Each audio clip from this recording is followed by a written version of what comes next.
Bonjour et bienvenue dans la dernière partie de cette formation en langage C dans laquelle je vous propose de comprendre le principe de l'utilisation des listes chaînées.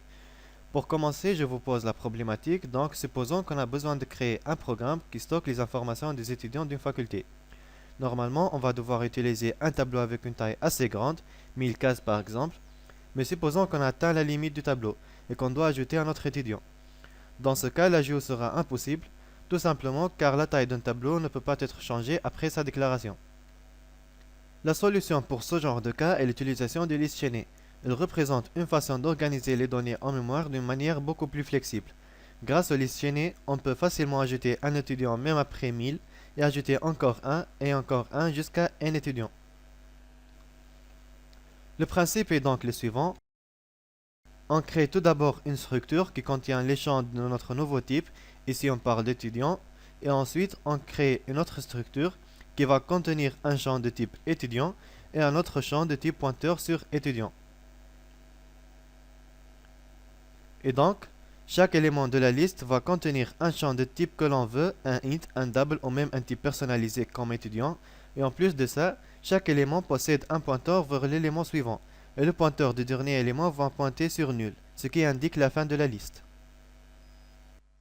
Je commence par un exemple simple, donc je vais créer une structure qui va contenir un champ val du type que je veux et le champ suivant de type pointeur sur liste. Donc type struct list char val et struct list.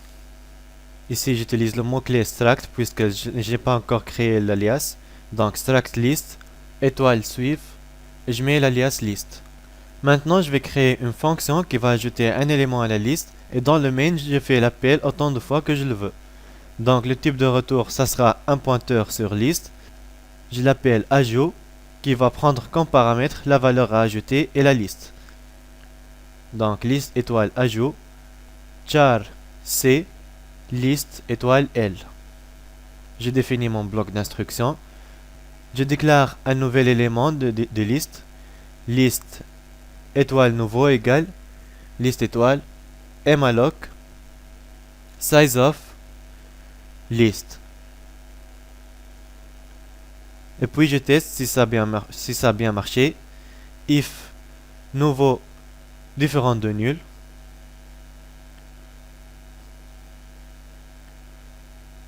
Donc quelque chose va se passer. Else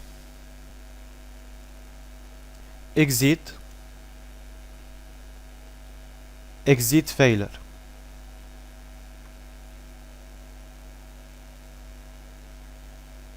Je reviens ici, donc j'affecte à mon nouvel élément nouveau les valeurs nécessaires. Donc nouveau flèche val égale à c, la variable passée en paramètre. Nouveau flèche suive égale à nul. Et puis je teste si ma liste est vide, donc if l égale à nul. Donc le premier élément de ma liste sera mon élément créé, donc l égale nouveau. Sinon, je vais chercher le dernier élément de la liste. Donc pour ne pas perdre l'adresse de ma liste, je vais créer une copie. Donc liste étoile copie égale à L. Et while copie flèche suive différente de nul. Copie égale copie flèche suive. De cette façon, la variable copie va contenir l'adresse de l'élément suivant jusqu'à arriver à la fin. Et une fois arrivé, donc j'affecte au champ suive du dernier élément l'adresse de mon nouvel élément. Donc copie flèche suive égale à nouveau. Et à la fin de ma fonction, je retourne ma liste, donc return L.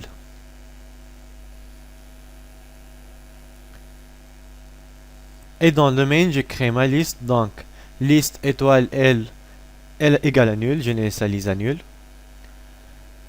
Et puis char I. Et for I égale à grand A, I inférieur ou égal à F, I++.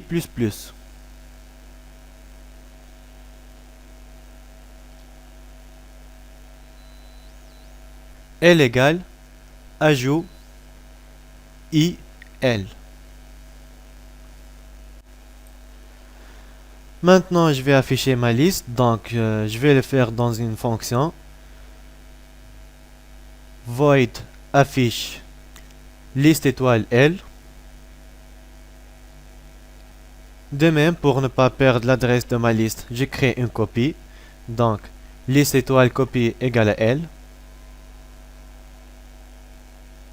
Et je fais mon parcours, donc while copie différente de nul, printf la valeur de mon élément qui pointe vers l'élément suivant, donc pourcentage %C, et on met un flèche pour l'affichage, copie flèche val, et copier égale copie flèche suivre, c'est pour avancer. Et à la fin, printf nul, qui indique la fin de la liste.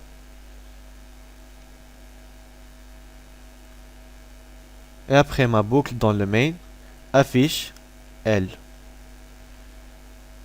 J'exécute. Je pense que vous l'avez remarqué, les éléments sont ajoutés à la fin, puisque à chaque ajout, je me positionne au dernier élément, donc je vais créer une autre fonction qui va ajouter un élément au début de la liste. Je change le nom de ma fonction, donc ici, ajout fin. De même dans le main. Et je crée ma nouvelle fonction, donc liste étoile L, ajout début, char C et liste étoile L.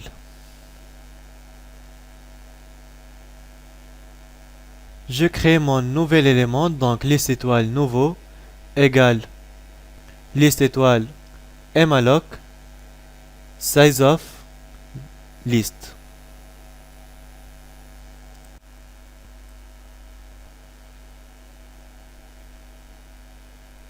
Et puis if nouveau différent de nul,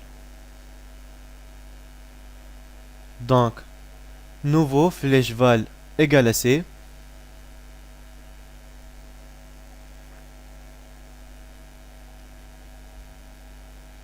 et nouveau flèche suivre égale l'adresse du premier élément de la liste, donc L.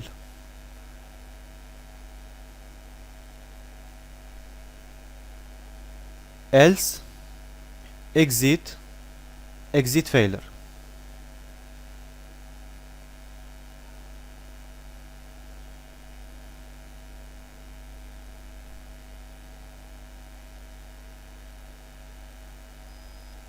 Et cette fois, return nouveau et non pas L, puisque le nouveau premier élément de la liste est nouveau.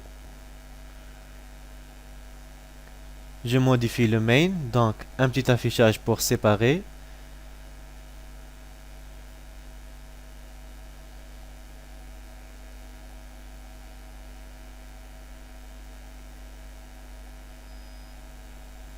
Voilà. Et puis L égale ajout début S et L. J'affiche à nouveau ma liste, donc affiche L.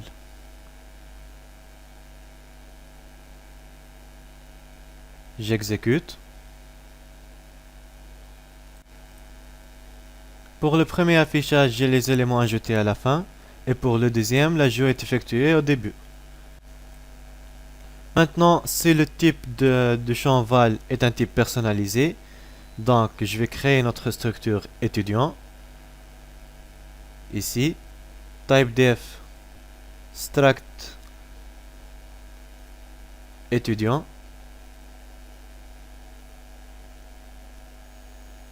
Je vais supposer que les noms des étudiants sont des caractères, et pour simplifier les choses, la structure étudiant ne va contenir qu'un seul champ de type char. Donc char nom, et je mets l'alias étudiant. Donc ici, ça va être val.nom, puisque val ici est une structure, donc j'accède au champ nom. Ah, ici, j'ai oublié de changer le type de champ val, donc je le mets étudiant.